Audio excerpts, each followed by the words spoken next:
This is a film of my reflections of this class, set to clips of my hometown and little moments I stole of a daily life with my family.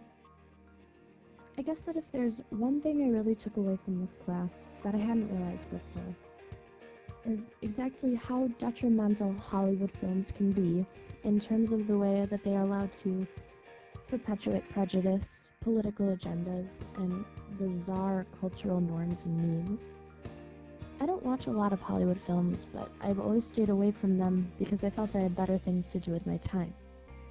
What I learned in this course, though, is that films like this are dangerous because of the way in which they allow us to become watchers, just complacent children waiting to be spoon-fed beliefs and ideas, instead of people who critically analyze the things being shown to them and apply these things in constructive ways to their lives. I think that this is what is so necessary about putting the ability to create film into the hands of people outside of professional Hollywood films. I think that it's so important to be able to use film in order to say something important about our world. You can let a young person in a third world country, or even a young person here, write endlessly about their life experiences, and that would be beneficial. But it would have not very much meaning to someone reading it that was different from that. Things like language barriers, cultural differences, personal differences would reduce the validity of what the writer wanted to say. But if you give them a video camera, suddenly what they want to say about the world they live in becomes relatable to viewers. There's something about film that makes us feel. Something that makes us feel connected, and this connection can serve as an important tool to understanding people that are different from us, and making their joys and their struggles important to us.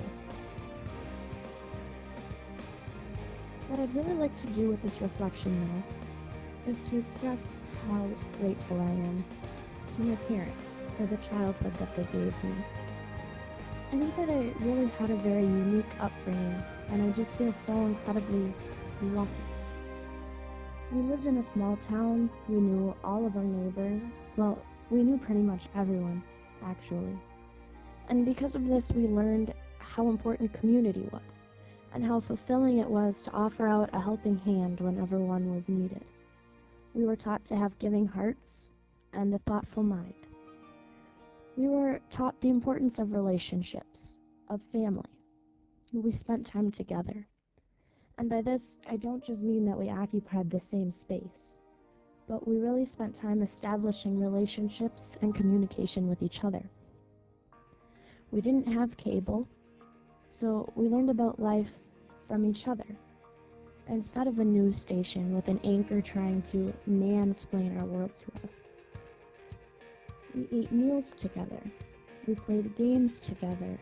We read books together. We did chores together. We helped my dad in the garage working on cars and whatever else. We helped him cut and stack wood to heat our house for the winter. We helped my mom make meals. We helped her clean. We learned responsibility and how to contribute to the betterment of a group. And at the end of the day, we finished fishing together or watching the sunset over the lake. And in this time, always we reflected. We reflected on what we had seen of the world, and in this, we gained an understanding of the intrinsic value of people.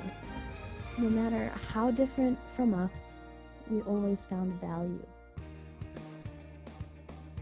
We never had much money, but we always had enough. We learned the value of saving everything you can. We learned that material things don't matter if you have time to spend with the people that you love. I don't want to sound like my parents did everything perfectly, but in regards to what I took away from this class, I think that maybe our world would be a little better if the people in our government and the people in charge of our huge corporations could have grown up in the way that I did.